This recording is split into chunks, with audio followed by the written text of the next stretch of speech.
સૌરાષ્ટ્રમાં જેતપુર પાસે થાણા ગાલોડ નામે એક ગામ છે. ત્યાં જસા રાજગોર રહેતા હતા. તેઓ બહુ જ ભાવિક સત્સંગી હતા. ગઢપુરથી જૂનાગઢ તરફ જતા આવતા થાણા ગાલોડ ગામ માર્ગમાં આવે. તેથી શ્રીજી મહારાજ ત્યાં કેટલીક વાર પધાર્યા હતા. મોટા મોટા સંત સોરઠની પંચતિથિની યાત્રા કરવા આવતા ત્યારે જસા રાજગોરને ઘેર વિશ્રાંતિ લેતા. આખા ગામમાં પોતાનું એક જ ઘર સત્સંગી હતું.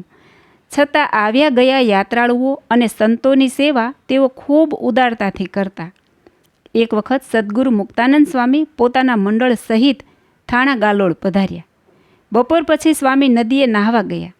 સાથે જસાભાઈ પણ હતા. ગામને પછવાડેથી નદી તરફ જવાની કેડી હતી. ત્યાંથી સ્વામી શ્રી નદીએ જઈ રહ્યા હતા. ત્યાં કેડીની પાસે એકાંત સ્થાનમાં એક પીપળો હતો. તેને એક મુમુક્ષુ પ્રદક્ષિણા કરી રામ રામ ભજન કરી રહ્યો હતો.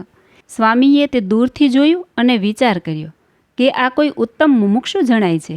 મોક્ષના ખરા ખપવાળો છે. માટે વેળાસર એનું કલ્યાણ થાય એવો માર્ગ બતાવીએ. પછી સ્વામી જસાભાઈ તરફ જોઈ બોલ્યા, જસા મહારાજ, આ પીપળાને આટા ફરે છે એ કોણ છે? એ આપણી સાથે નદીએ આવે તો એનું કલ્યાણ કરીએ. ત્યારે જસા મહારાજે કહ્યું, સ્વામી, એ કણબી પટેલ માવા ભગત છે. તેઓ કામકાજથી નવરા થાય એટલે હંમેશા આ રીતે પીપળાને પરિક્રમા ફરી ભજન કરે છે. બહુ જ ભલા માણસ છે. આમ વાત કરી તેમની પાસે જઈને જસા મહારાજે કહ્યું, માવા ભગત, અમારા મોટા સંત પધાર્યા છે. દર્શન કરવા જેવા મહાપ્રતાપી મહાત્મા છે. તેઓ તમને ભજન કરતા જોઈને બહુ રાજી થયા છે. માટે દર્શન કરવા ચાલો. આ રીતે જસા મહારાજની વાત સાંભળી માવા ભક્ત પોતાનો નિયમ અધૂરો મૂકી તુરત જ સ્વામી પાસે આવીને પગે લાગ્યા. ત્યારે સ્વામીએ કહ્યું, માવા ભગત, બહુ ભજન કરો છો. ગૃહસ્થ આશ્રમમાં રહી આ રીતે ભજન કરવું એ ઘણું કઠણ છે. અમારી સાથે ગલોળિયામાં નાહવા ચાલો. ત્યાં પવિત્ર સ્થળમાં બેસી 2 ઘડી પ્રભુ ધ્યાન ભજન કરશું. ત્યારે તેમણે કહ્યું, ભલે, બહુ સારું, આપની કૃપા હોય તો એમ કરીએ. પછી તેઓ સ્વામીની સાથે ચાલ્યા. સ્વામી વગેરે બધા સંતો રસ્તે ચાલતા ચાલતા ઊંચા અવાજથી સ્વામિનારાયણ ભજન કરતા હતા. તે સાંભળીને માવા ભક્ત પણ રામ રામને બદલે સ્વામી રામ એમ ભજન કરવા લાગ્યા. બધા નદીએ પહોંચ્યા અને સાધુઓ નાહવું ધોવું વગેરે ક્રિયા કરવા લાગ્યા. અને સદ્ગુરુ મુક્તાનંદ સ્વામી નદીના સ્વચ્છ વેળુમાં બેઠા. એટલે 2 સાધુઓ, જાવું છે રે જાવું છે નિદાન, ભજ ભગવાન રે જીવ જાવું છે, એ કીર્તન લાંબા ઢાળથી મધુર સ્વરે બોલવા લાગ્યા. પછી સ્વામી સ્નાન કરવા ગયા. કીર્તન પૂરું થયું એટલે સંતોએ રે સગ પણ હરિવરનું સાચું રે, બીજું સર્વે ક્ષણ ભંગુર કાચું રે, એ કીર્તન ગાવું શરૂ કર્યું. જસા મહારાજ અને માવા ભક્ત એ બંને સુકંઠથી ગવાતા કીર્તન સાંભળીને ડોલવા લાગ્યા. થોડી વારમાં સ્વામી સ્નાન કરીને પધાર્યા. ત્યારે બીજા સંતો કીર્તનો ગાવા લાગ્યા એટલે પહેલા સંતો નાહવા ગયા. સ્નાન કરીને પરવારેલા સાધુઓ ધ્યાનમાં બેસી પ્રભુનું ધ્યાન કરવા લાગ્યા. કીર્તન બોલાઈ રહ્યા એટલે સ્વામીએ પ્રગટ ભગવાનના ઐશ્વર્ય પ્રતાપની વાતો કરી. તે સાંભળીને તથા પ્રભુપરાયણ સર્વ ક્રિયાઓ જોઈને માવા ભક્તને બહુ જ ગુણ આવ્યો. તેથી સત્સંગના વર્તમાન ધારણ કરીને તેઓ સત્સંગી થયા. પ્રભાવશાળી સાધુ પુરુષોના દર્શન અને સમાગમથી મુમુક્ષુ મનુષ્યોના મનમાં પરમ શાંતિ થઈ જાય છે. તેથી સાચા સાધુઓનો ઉપદેશ મુમુક્ષુઓ તુરત જ સ્વીકારી લે છે.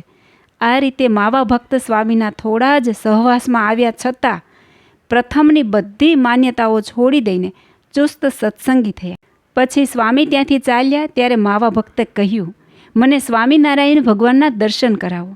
ત્યારે સ્વામીએ કહ્યું કે અમારી સાથે ચાલો તો દર્શન કરાવીએ. પછી તેઓ મુક્તાનંદ સ્વામીની સાથે જૂનાગઢ આવ્યા. એ વખતે શ્રીજી મહારાજ મેઘપુર હતા. તેથી સ્વામી માવા ભક્તને સાથે લઈને મેઘપુર ગયા. મેઘપુરમાં એ સમયે ભાટ લોકો સાથે ધીંગાણું થવાથી શ્રીજી મહારાજના પાર્ષદ મૂળજી લુહાણા ઘાયલ થઈને ગામ પાસે મરાણા હતા. મુક્તાનંદ સ્વામી બરાબર એ જ વખતે ત્યાં પહોંચ્યા. આ નવા સત્સંગીને લઈ સ્વામી દર્શન કરવા આવ્યા છે એમ જાણી શ્રીજી સાથે જે કાઠી દરબારો હતા તે બોલી ઉઠ્યા, ભણે આપણે તો કાંઈ વાંધો નથી, પણ આ કણબાનો ભૂંડો થશે. આમાં એને ભગવાનપણાનો નિશ્ચય ક્યાંથી રહે? આ સાંભળી શ્રીજી મહારાજ બોલ્યા કે એ જેવો તેવો કાચો પોચો સત્સંગી નથી, એ તો બરાબરનો પાક્કો સત્સંગી છે. એમના ગુરુ જ્ઞાની અને સમર્થ છે, તેથી એમણે પ્રથમથી ભગવાનના દિવ્ય તથા મનુષ્ય ચરિત્રનું મહત્ત્વ સંપૂર્ણ રીતે સમજાવ્યું છે. માટે એમને કાંઈ શંકા સંશય થાય એમ નથી. તમે બધા નિર્ભય રહેજો. પછી શ્રીજીના દર્શન કરી માવા ભક્ત સ્વામી સાથે આખા, પીપલાણા અને લોજ વગેરે પંચતીર્થોના દર્શન કરી પોતાને ઘેર ગયા. માવા ભક્ત પ્રથમથી વ્યવહારે સુખી અને ગામમાં અગ્રગણ્ય હતા, પરંતુ સત્સંગી થયા પછી વ્યવહાર સંબંધી પ્રવૃત્તિઓ ઓછી કરી નાખી. અવશ્ય હોય એટલું જ કામકાજ કરી બીજો સમય શ્રીજીના સ્મરણ ચિંતનમાં તથા મૂર્તિનું ધ્યાન કરવામાં વિતાવતા.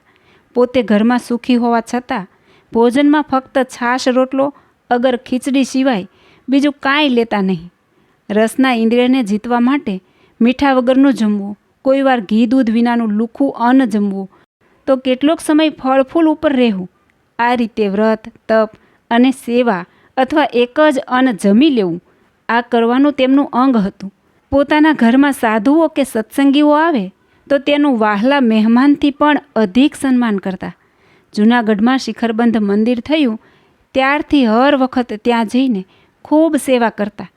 સદ્ગુરુ ગુણાતીતાનંદ સ્વામીનો વારંવાર સમાગમ કરી દ્રઢ સાંખ્ય જ્ઞાન મેળવ્યું હતું. પોતાના ઘરમાં નાના મોટા સૌને આગ્રહપૂર્વક એવો ઢાળ પાડી દીધો હતો કે બધા વહેલા ઉઠી સ્નાન, ધ્યાન, પૂજા પાઠ અને ભજન ભક્તિમાં 2 કલાકનો સમય વિતાવતા. આખો દિવસ ખેતીકામ કરે, પણ સાંજે સૂર્યાસ્ત થાય એટલે ઘરમાં ઠાકોરજીની આરતી અને સ્તુતિ પ્રાર્થના કર્યા પછી જ ભોજન લેવાય. સૌ જમી રહે એટલે બધા ધૂન કીર્તન કરે તથા નિયમની માળા ફેરવે. અને માવા ભક્ત પોતે વચનામૃત, ભક્ત ચિંતામણી, નિષ્કુળાનંદ કાવ્ય વગેરે ધર્મગ્રંથની કથા વાંચે ને સૌ સાંભળે તથા પોતે સામેથી પ્રશ્નો પૂછી બધાને ધર્મ નિયમનું મહત્ત્વ સમજાવે. આ રીતે માવા ભક્તનું ઘર સવાર સાંજ જુઓ તો કોઈ ઋષિ મુનિનો આશ્રમ હોય તેમ પ્રભુ સ્મરણના મંગળમય વાતાવરણથી બીજાને પણ પાવન કરે તેવું પ્રભાવશાળી બની જતું હતું. એમની બહેન દીકરીઓ એ જ્યાં જ્યાં ગઈ ત્યાં અતિશય મુશ્કેલીમાં પણ સત્સંગ રાખ્યો હતો.